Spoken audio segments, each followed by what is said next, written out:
When time first began, the Eternal gave life to powerful beings of light, the Drakeels. But as misfortune would have it, the power given to these creatures awoke in them only a boundless pride and an inexhaustible thirst for dominion. Shaken by this betrayal, the Eternal banished them to the deepest abyss of Dracomundus.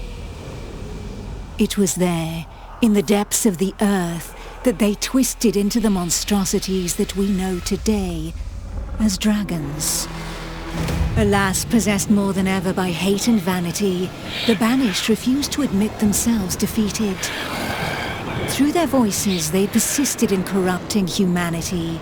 Through their blood, they defiled the land we call our home. From that moment on, mankind would live in fear. Fear that one of the Dragon Lords, the most powerful of the Banished, would one day return to the surface. With the support of his Dragonkin, Saw Ichnog succeeded in escaping from his subterranean prison. And brave souls, guided by the light, rose up and vowed to push him back. Soldiers of the Order, righteous and faithful to the Eternal, who suffered body and soul after coming into contact with draconic corruption. Rare were those who remained impervious to the depraved whispers of the dragons on the outskirts of this gaping breach. One such person was Godefroy of Clerval, Grand Knight of the Order of the Eternal.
The voice of the Dragon Lord blighted people's spirits and petrified their bodies, instilling terror and madness into those who heard it.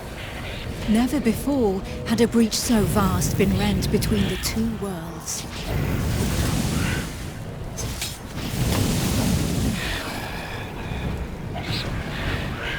It was here, at this wound between worlds, that the corruption was most potent.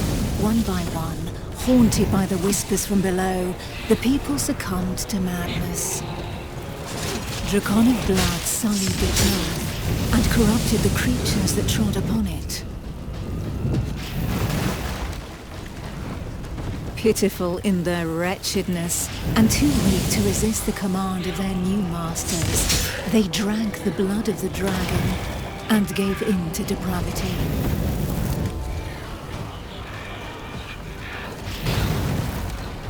Thus enslaved, they were twisted into ghastly monsters, mockeries, Dragonkin.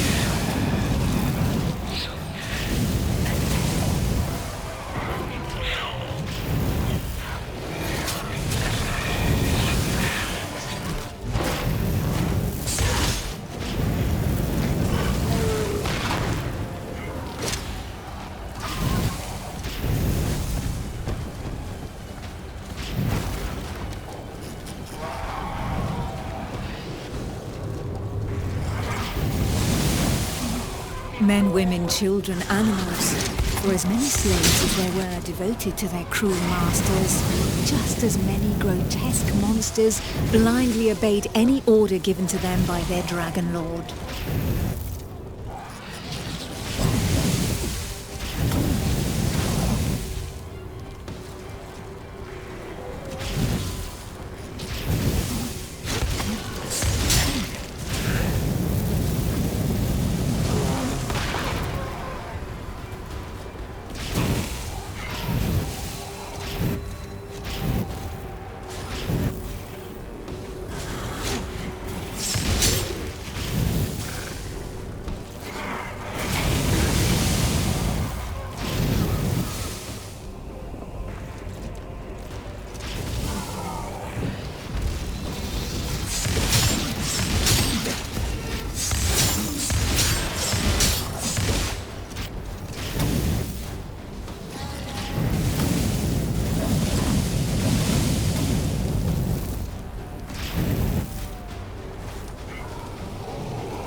Only the most righteous of souls, guided and supported by the Eternal, were able to resist the corrupting call that led the living to damnation.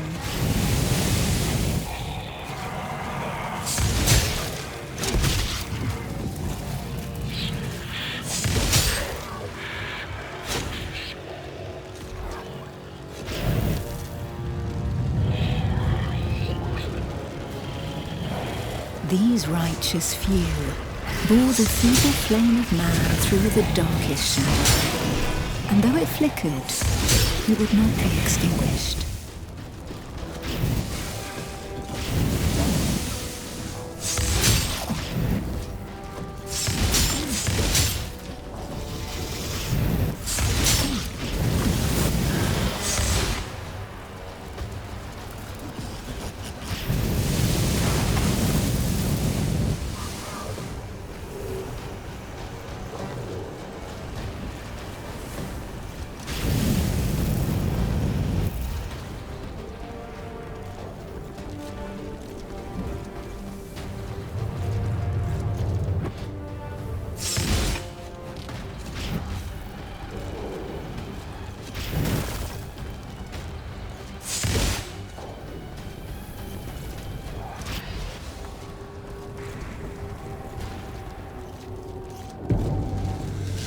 Filled with these fleeting embers of hope, a few brave souls founded an alliance to carve the first breach into draconic defenses.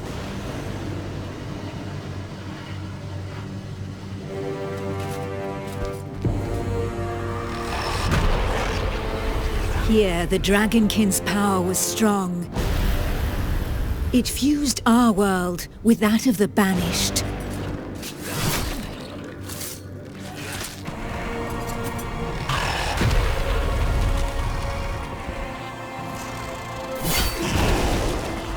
Godefroy of Clairval heroically broke through and shattered their defense barriers.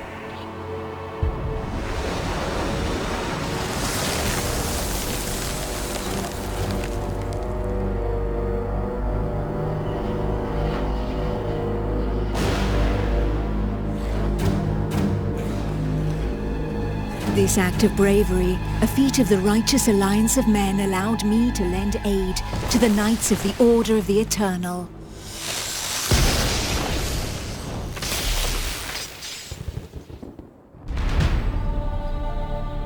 Me, Almantia, Grand Oracle of Pytho-Durcan, Dragon Blood, a human altered but not consumed by the draconic blood that flows through my veins. My sisters and I have powers given to us by the dragon, but our souls remain our own.